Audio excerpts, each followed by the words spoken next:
Well, hey everybody, I'm Jan Erickson from Stepping Aside, and welcome to As Above, So Below, a rune and tarot divination for Thursday, the 21st day of March, 2024. Well, spring has sprung. My husband saw two snakes yesterday, so that's always a good sign. One was a little bigger than the other one, so we got the field burned. Everything's fine there. And I harvested some valerian root and made 2 quarts of, I'm making 2 quarts of tincture, so there you go. We'll start out with today's Elder Futhark rune for the above side of things. This is Ansus. This is Odin's rune. This is divine communication. This is letting spirit inform, letting your soul be the guide, however you want to put it, in terms of communicating with others in a way that's from a higher plane, from higher awareness, as opposed to letting ego drive the whole conversation. So it takes stepping back, it takes observing, it takes letting other people reveal themselves essentially before you respond. Sometimes, people start talking and we start thinking.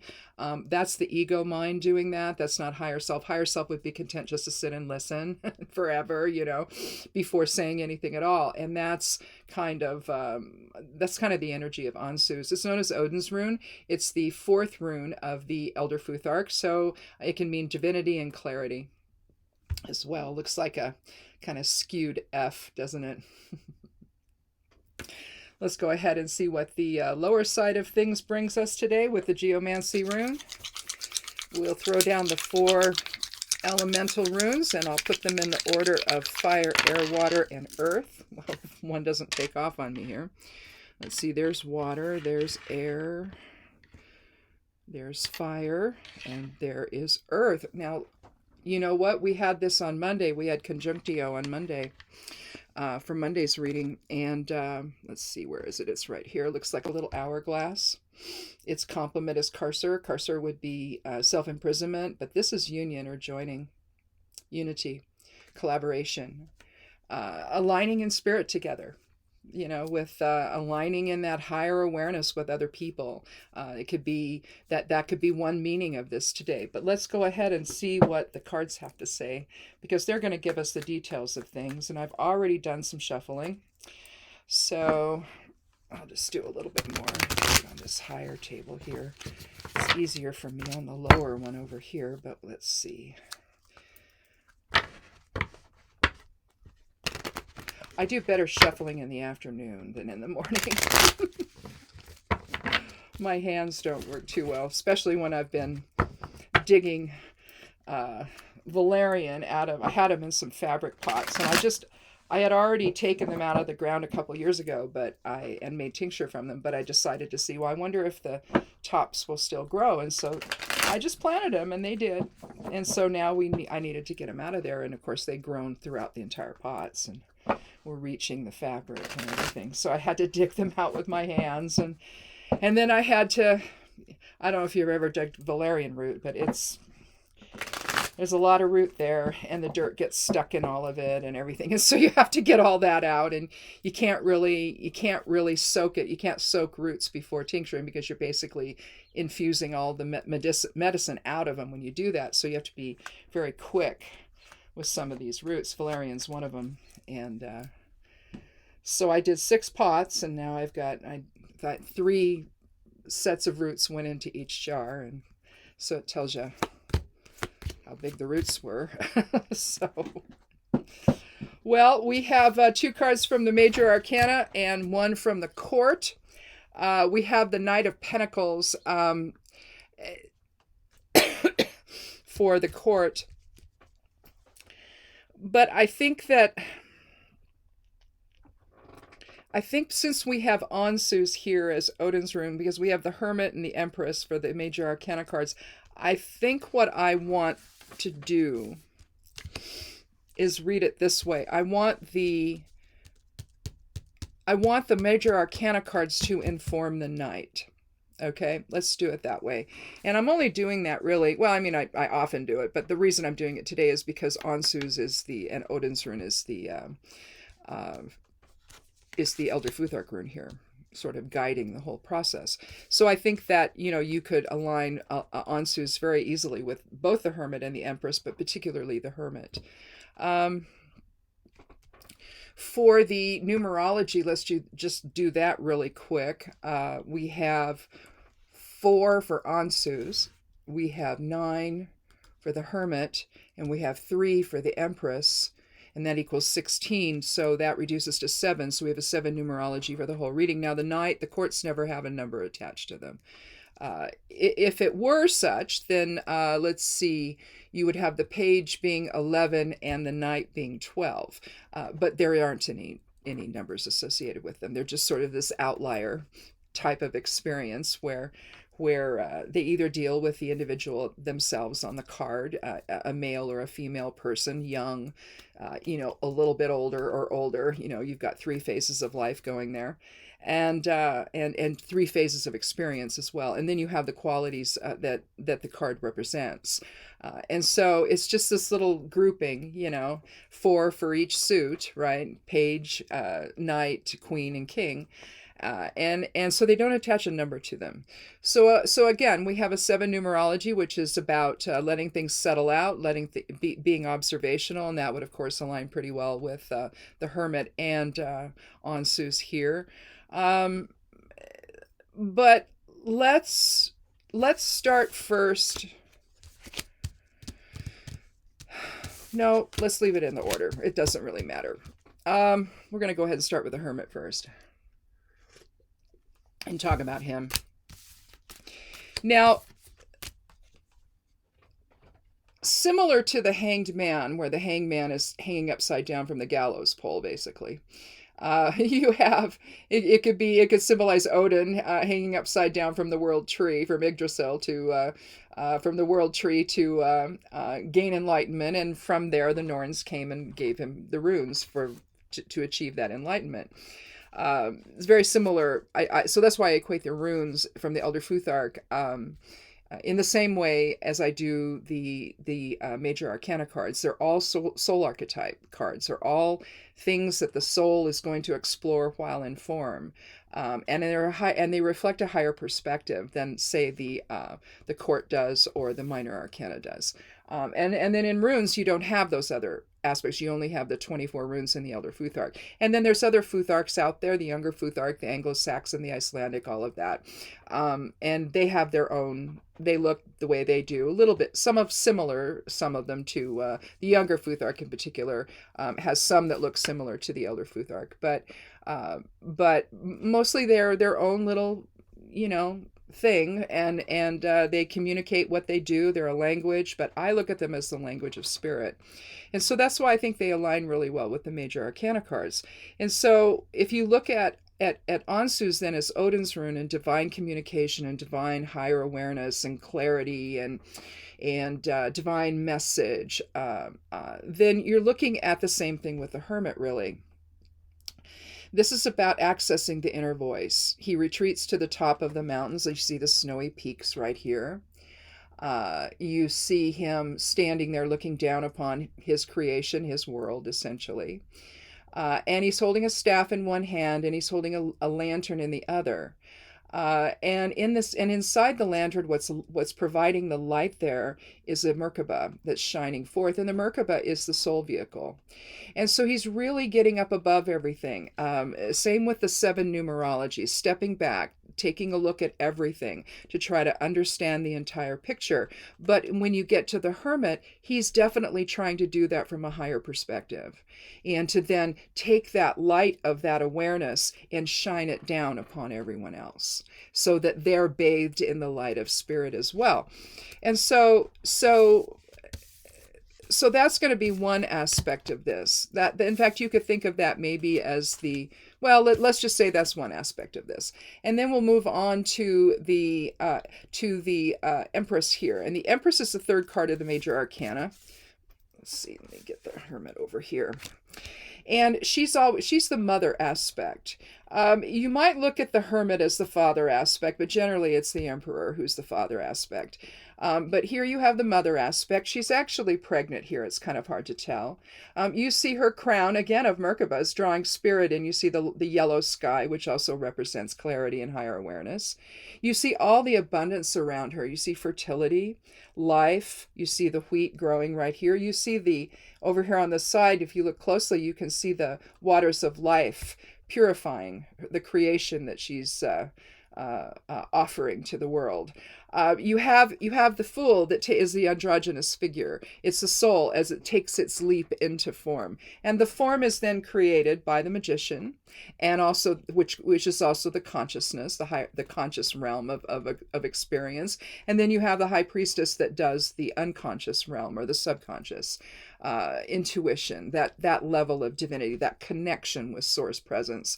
And then from there, those are the cards 1 and 2. The Fool is the 0 card, and then which is about infinity and about the unity consciousness. And then here, card 3 then is the Empress who gives birth to creation, followed by the emperor who provides the logic and the laws and the structure of our lives from there. But she is the one responsible for creation. And so you're looking at, again, love and fertility, the womb, abundance. She's the receptive presence. She's about beauty and success. But in order that you do that, it's got to come from spirit. It can't be part of the ego is going to be part of it, but it shouldn't be the dominant part, and yet it is. And so it's the struggle, really, I think, that we have while we're here in form is really about how do you blend higher awareness with the ego's reactivity? Or do you not blend it? Do you transmute ego into spirit? And that's what I think needs to happen, is we need to actually transmute ego into spirit so that the ego learns. That that's the place of learning in a way, while the soul just sits back and observes what's going on, but accessing that higher awareness informs that ego in a better way than just leaving ego to itself, you see. And so if we're going to look then at the Knight of Pentacles is somebody who is trustworthy. He's wise, he's dependable, he's practical, he's realistic. Pentacles is about the earth element, and so you're going to be looking at everything within our physical reality, our education, our family, our home, our tradition, our legacy, inheritance, possessions, money. It's represented in the Rider-Waite by a coin, so it's also about financial security and stability, material security. And again, possessions, or you look at the 10 of Pentacles, you see an older man. We had that, I think. When did we have that?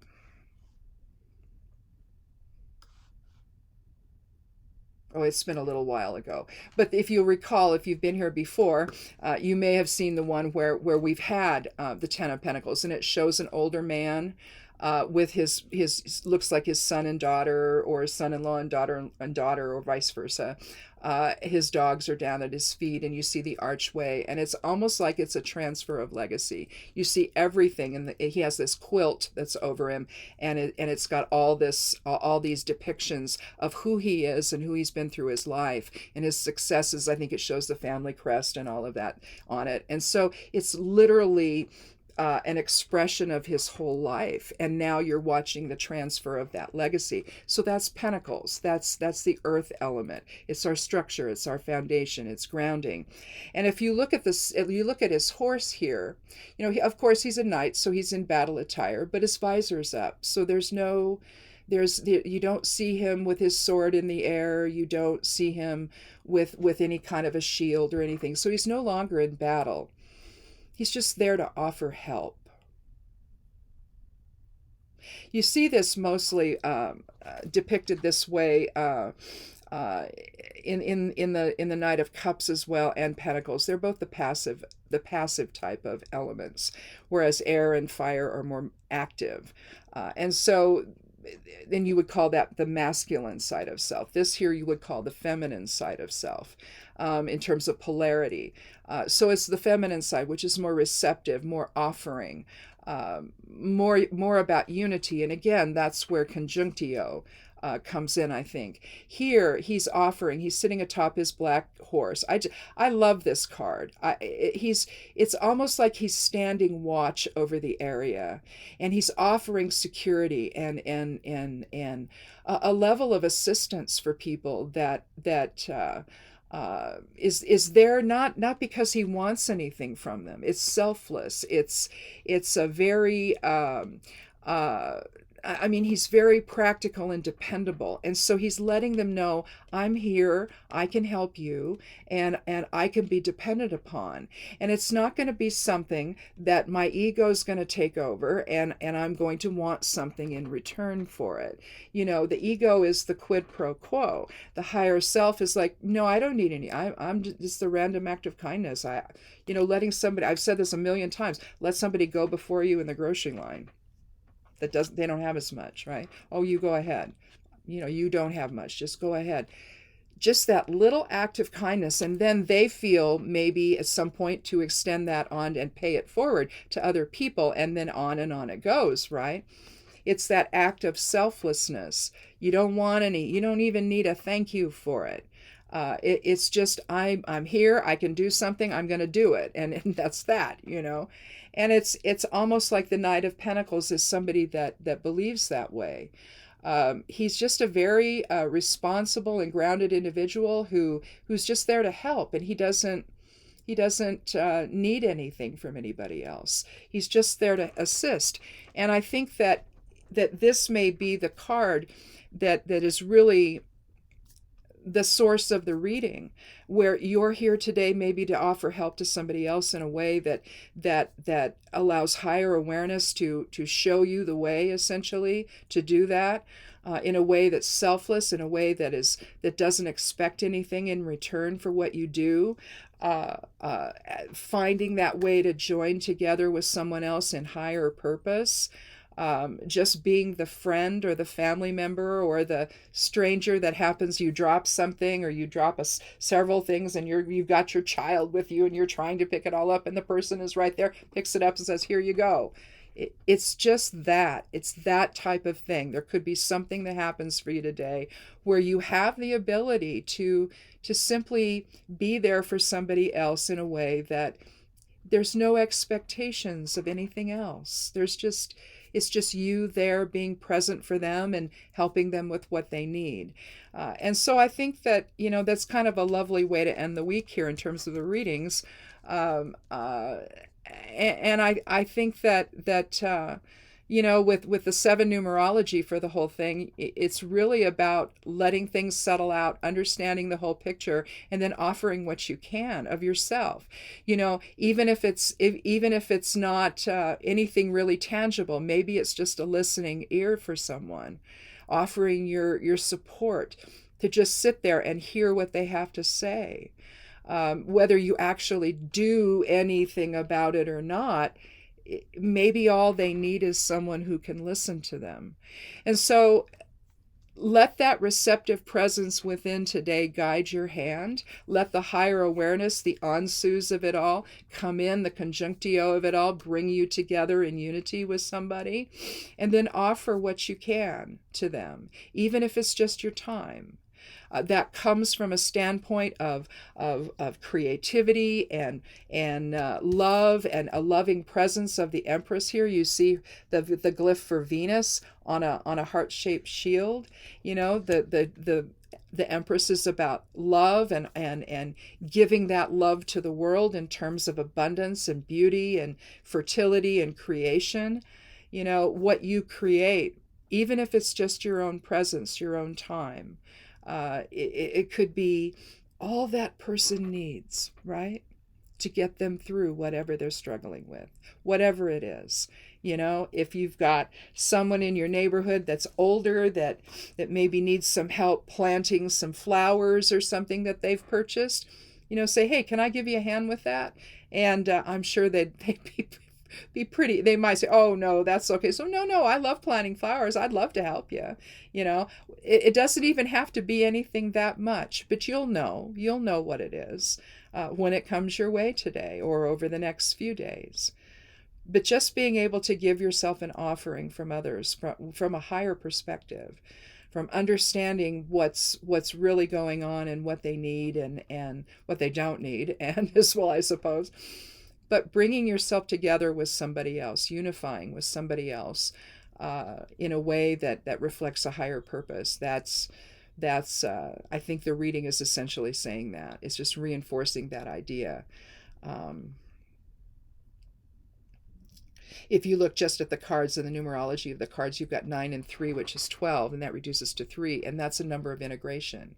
It's a number of creativity. It's a number of the planet or god Mercury. Where it's all about interaction with other people and engagement and that whole integration of experience with somebody else. And again, that's going to reflect conjunctio as well. So, but I think realistically, I think this guy's the one that's governing the reading. And I think that the Hermit and the Empress is just guiding his hand. Be aware of what the overall picture is. Respond with love and unity and support and kindness and compassion. And let higher self be your guide and inform your actions and your beliefs and your words. Ansu's again is about clarity and divine clarity and eloquence. Well, that's interaction. And make sure that what you do is coming from that place. And in the long run, you're gonna do something nice for somebody that they'll never forget, maybe. So, anyway, I think that's it. This is a nice reading. It's nice to get something that's not dealing with angst and oh my gosh and betrayal and undermining and things like that. It's nice when you don't have to read something like that. Those are kind of, they're there, but it's not as nice. So anyway, that's it. I think we did it. Anyhow, everything's going to go up on the blog over at Stepping Aside. The web address there is imsteppingaside.com. If you forget, click on more, a little window opens and you'll see it right there. And go over there and check that out. Everything goes out in the midnight hours, Sunday mornings. Like 12:01, 12:02, 12:03, and 12:04. And then everything comes out at 3 a.m. on Substack, Medium, and Patreon. I put most of the same stuff over there, but some I don't put everything over there. The correspondences for work and magic, all of it, I don't put over there. If you want to sign up for the newsletter, I'm going to continue to do that for a while longer. There's a link on the right side panel of the blog. You just put your email in there and you'll get the newsletter, which is just this stuff that I put out, and it's on the blog. And if you just want to get it a day earlier or something, you can do that. You can sign up for it there. Other than that, I think that's all I need to tell you about. We just finished Ostara. We had the equinox. Next week, I think, is the full moon, isn't it? I believe it's next week. Let's see. Today's the where are we? Today's the 21st. Oh, there we go. Yeah, the full moon's on Tuesday. And so I think there's also supposed to be an eclipse also on starts Monday night. I think the eclipse, if it reaches totality right around midnight, I think. But it starts around, 8 something or 9 something on Monday. But that'll be fun. So get out and look at that. But we'll talk more about that. I'll remind everybody on Monday about that. But other than that, I guess that's it. Have a good weekend. Get outside if you can, plant something if you can, or just get things ready for planting if you can. I think we're supposed to have rain, so we're getting a lot of that done right now. But enjoy your weekend, and come back again on Monday for another edition of As Above, So Below. Subscribe if you like. I'd love you to do that. And be good to yourself, be good to one another, and blessed be.